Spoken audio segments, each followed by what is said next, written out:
வாப்பா உன்னை பார்த்தால சந்தோஷம் எப்படிப்பா இருக்க? தாத்தா வந்துட்டேன் தாத்தா. நான் ஒரு இடத்துக்கு போனேன், புதையலை தேடி போனேன் தாத்தா. உங்களை சொல்லலை நான். ஆனால் அங்கே ஒரு கோஸ்ட்டை பார்த்தேன் தாத்தா. ஒரு சம்பவம் நடந்துச்சு.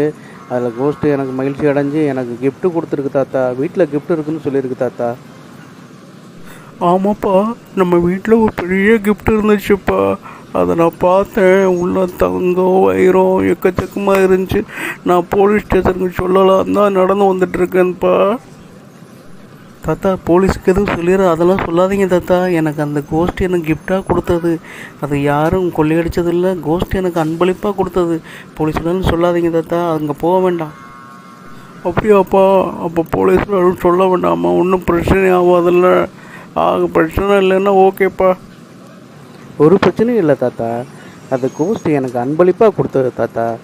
நீ அதை வச்சுட்டு நல்லா வாழலாம், நீங்கள் எல்லோரும் நல்லா இருங்க அப்படின்னு எனக்கு ரொம்ப அன்போடு கொடுத்தது. அதனால் அது இருக்கிறதுனால ஒரு பிரச்சனையும் இல்லை, நம்ம நல்லா இருக்கலாம் தாத்தா. நான் சந்தேகப்பட்டு கேட்கலப்பா. ஆனால் எனக்கு ஒரு சின்ன குழப்பம் என்னன்னா, இருக்குப்பா கோஸ்ட் அவ்வளோ கிஃப்ட் உனக்கு கொடுத்துச்சு, மிக விலை மதிப்புட்டதாக தெரியுதுப்பா. அது ஒன்றும் இல்லை தாத்தா. நான் இப்போ புதையலை தேடி போனேன்ல, அங்கே கோஸ்ட்டை பார்த்தேன். கோஸ்ட்டை பார்க்கும்போது நான் பயத்தை வெளிக்காட்டாமல் புதையலை எங்கன்னு கேட்டேன். கோஸ்ட்டு என்கிட்ட கோபமாக பேசிச்சு. திடீர்னு காட்டில் தீ பிடிச்சிருச்சு தாத்தா. அப்போ மழை பெய்யுச்சு. அது கோஸ்ட்டுக்கு ஏதாவது மாற்ற சொன்னேன், ஏதாவது காப்பாற்ற சொன்னேன். ஒன்றும் காப்பாற்ற முடியாதுன்னு சொல்லிடுச்சு.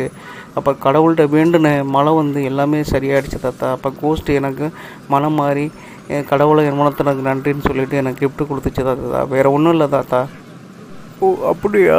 கடவுள் உன்னுடைய வேண்டுதலை கேட்டு மழையை கொண்டு எல்லாரையும் காப்பாற்றிட்டாரா? ரொம்ப நன்றிப்பா, கடவுளுக்கு ரொம்ப நன்றிப்பா. ரொம்ப ரொம்ப சந்தோஷம்ப்பா.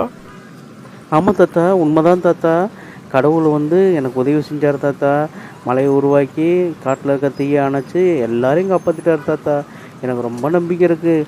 எப்போ நான் கடவுளை கூப்பிட்டாலும் கடவுள் கண்டிப்பாக வருவார்னு எனக்கு நம்பிக்கை இருக்குது தாத்தா. சரிங்க தாத்தா, இப்போ நீங்கள் வீட்டுக்கு போங்க, பத்திரமா வீட்டுக்கு போங்க. நான் நம்ம சித்தப்பா வீட்டுக்கு போயிட்டு சித்தப்பா பையனை பார்த்துட்டு குட்டி பையனை பார்த்துட்டு நான் உங்களை வீட்டில் பார்க்குறேன் தாத்தா. போய் நீங்கள் சாப்பிட்டுட்டு ரெஸ்ட் எடுங்க. நான் 1 மணி நேரம் ஆகும் அங்கே போகிறதுக்கு. கொஞ்சம் தூரமாக இருக்கு இல்லையா? அதனால் நான் போயிட்டு நான் நைட்டு வந்துடுறேன் தாத்தா. போயிட்டு வரட்டுமா தாத்தா? சித்தப்பா ஊருக்கு எப்போயும் 1 மணி நேரத்தில் வந்துடுவோம். ஆனால் இன்றைக்கி 1.5 மணி நேரம் ஆகிடுச்சு. ஒரே டிராஃபிக்கு. அப்பா ரொம்ப டயர்டாக இருக்குது. சரி, நம்ம போகிறப்போ ஒரு டீ ஒன்று குடிச்சிட்டு போவோம். ரிலாக்ஸாக போவோம் சித்தப்பா வீட்டுக்கு. டேய், யாரடா நீ? என்னை பார்த்து முறைச்சிக்கிட்டே வர்ற நீ? அவ்வளோ பெரிய ஆளாடா நீ? இல்லை இல்லை, நான் உங்களை பார்த்து எதுவும் முறைக்கலைங்க. நான் ஜஸ்ட்டு பார்த்தேன், நீங்கள் பார்த்தீங்க, நானும் பார்த்தேன், அவ்வளவுதான். நான் எதுவும் முறைக்கலைங்க, உங்களை எதுவுமே செய்யலை நான். என்னடா எழுத்து பேசுகிற? நான் பார்த்தேன் அதனால் நீ பார்த்தியா? அப்படின்னா நீ பார்ப்பியாடா? குறு குறு குறுன்னு பார்க்குற? அவ்வளோ தெரியுமா நான் எவ்வளோ பெரிய ஆள்? ஏண்டா டேய், மன்னிச்சிடுங்க, எனக்கு உங்களை யாருன்னே தெரியாதுங்க. நான் தெரியாமல் உங்களை பார்த்துட்டேன். டேய், என்னை அவமானப்படுத்துறியாடா? நான் இந்த ஏரியாவிலே பெரிய ஆள், என்னை பார்த்தா யாருன்னே தெரியாதுன்னு சொல்கிற? எவ்வளோ திமிருடா உனக்கு? என்னை மன்னிச்சிடுங்க. நான் உண்மையிலேயே உங்களை பார்த்ததில்ல, எனக்கு உங்களை தெரியவே தெரியாது. அதனால தான் தெரியாதுன்னு சொல்லிட்டேன். நீங்கள் மன்னிச்சிடுங்க. இந்த ஏரியாவிலே பெரிய ஆள் நான்.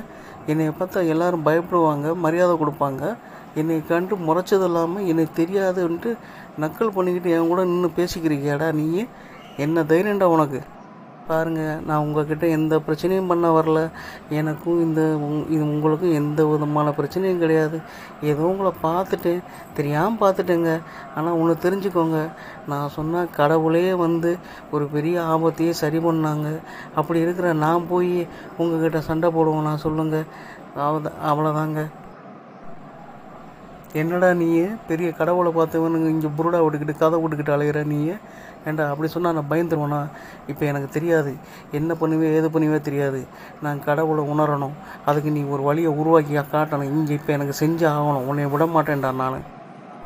சரிங்க, உங்களை கடவுளை உணரணும், அவ்வளோதானே? நான் கடவுளை உணர்றதுக்கு நான் பண்ணிடுறேன், விடுங்க. நீங்கள் கொஞ்சம் அமைதியாக இருக்கீங்களா? கடவுளை உணர்றதுக்கு நான் ஏதாவது முயற்சி பண்ணுறேன்.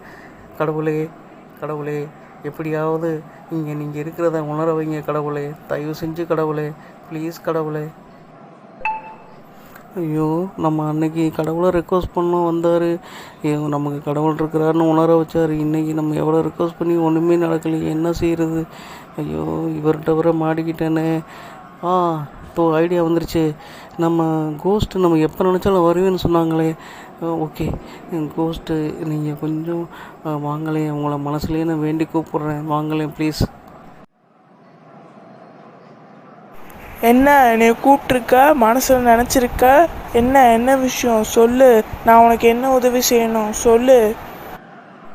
இங்கே பாருங்கள், இவர்கிட்ட நடந்து வரும்போது இவரை நான் சும்மா தாங்க பார்த்தேன், ஆனால் முறைச்சி பார்க்குறேன் அப்படின்னு சொல்லிட்டு என்னோட பிரச்சனையை உண்டு பண்ணி தான் பெரிய ஆள் அப்படின்னாரு. நான் கடவுளை உணர்ந்தேன் அப்படின்ன மாதிரி சொன்னேன். உடனே கடவுள்னு சொல்லி நீ பெரிய ஆளா, எனக்கு கடவுளை காட்டிட்டு போ, எனக்கு உணர வச்சுட்டு போன்றாரு. நான் என்ன செய்கிறதுல கடவுளை கூப்பிட்டேன், வரல கடவுளை, என்னன்னே தெரில. அன்றைக்கி மாதிரி தான் ரெக்வஸ்ட் பண்ணேன், வரலைங்களே. நீ இப்போ கவலைப்படாத. கடவுள் எப்போ உதவி செய்ய மாட்டார், வேறு யார் மூலியமாவது உதவி செய்வார். இயற்கையினாலேயே உனக்கு பிரச்சனை வந்துச்சுன்னா இயற்கையாலேயே கடவுள் உதவி செய்வார். கடவுள் எப்போவுமே உனக்கு உதவி செய்ய மாட்டார். அவரை வர வைக்கணும் வரணும் அப்படி நீ நினச்சிக்கிட்டே இருக்காத. வேறு யார் மூலியமாவது உதவி செய்வார். இப்போ நான் வந்திருக்கேன்ல, அந்த மாதிரி இப்போ உன் பிரச்சனையை நான் தீர்த்துறேன். என்ன ஏதோ கடவுளை காட்டுறேன் அப்படி இப்படின்னு சொன்னேன், எங்கள் கடவுளையும் காட்டலை, கடவுளை உணர வைக்கிறேன்னா ஒன்றுமே நடக்கலையே. இன்னும் உங்களுக்கு புரியலையா? கடவுளை உணரலையா? நீங்கள் எங்கே நிற்கிறோன்னு தெரியுதா உங்களுக்கு? நம்ம எங்கே இருந்தோம் இப்போ எங்கே நிற்கிறோன்னு தெரியுதா? இப்போவாது கடவுளை உங்களுக்கு உணர வைக்கிறதுக்கு முயற்சி பண்ணியிருக்காருன்னு தெரியலையா உங்களுக்கு? ஆமாம். நம்ம எங்கே இருக்கிறோம் இப்போது? ஐயோ ஒரு குழப்பமாக இருக்குது. நம்ம அங்கே நின்று பேசிகிட்டு இருந்தோம், இப்போ எங்கேயோ ஒரு இடத்துல இருக்கிறோமே. ஐயோ குழப்பமாக இருக்கே. ஐயோ என் தப்பு தான், என்ன மன்னிச்சிருப்பா. கடவுளை உணர வச்சிட்டப்பா, என்னை மன்னிச்சிருப்பா. பழைய எப்படி நம்ம பேசின இடத்துக்கு என்னை கொண்டு போகிறதுக்கு உதவி செஞ்சிருப்பா. நான் இந்த மாதிரி யாரையுமே அவமானப்படுத்த மாட்டேன். நான் தான் பெரிய ஆள் நினைக்க மாட்டேன்ப்பா. எல்லாருக்கும் உதவி செய்வேன்ப்பா. கொஞ்சம் பழைய இடத்துக்கு கொண்டு போயிருப்பா. ரொம்ப நன்றிப்பா, பழைய இடத்துக்கே கொண்டு வந்ததுக்கு ரொம்ப ரொம்ப நன்றி. நான் செஞ்சதுக்கு வருத்தப்படுறேன்ப்பா. மனசில் நினச்சிக்காத. ஏதோ என்னுடைய அறியாமையில் சொல்லிட்டேன். நான் தான் பெரிய ஆள் நினச்சிட்டேன். கடவுள் இருக்காருன்னு எனக்கு காமிச்சிட்டப்பா. இனிமேல் எல்லாருக்கும் உதவி செய்வேன்ப்பா, யாரையும் கஷ்டப்படுத்த மாட்டேன்ப்பா. ரொம்ப நன்றிப்பா. அது போக உனக்கு எப்போ உதவி வேணாலும் என்னோட கேட்கலாம்ப்பா. நான் எல்லாருக்கும் உதவி செய்கிறதோடு சேர்த்து உனக்கு உதவி செய்கிறேன். இனிமேல் நான் நல்லவனாகவே இருப்பேன்ப்பா, எல்லாருக்கும் உதவி செய்வேன்ப்பா. ரொம்ப நன்றிப்பா, தேங்க்யூப்பா.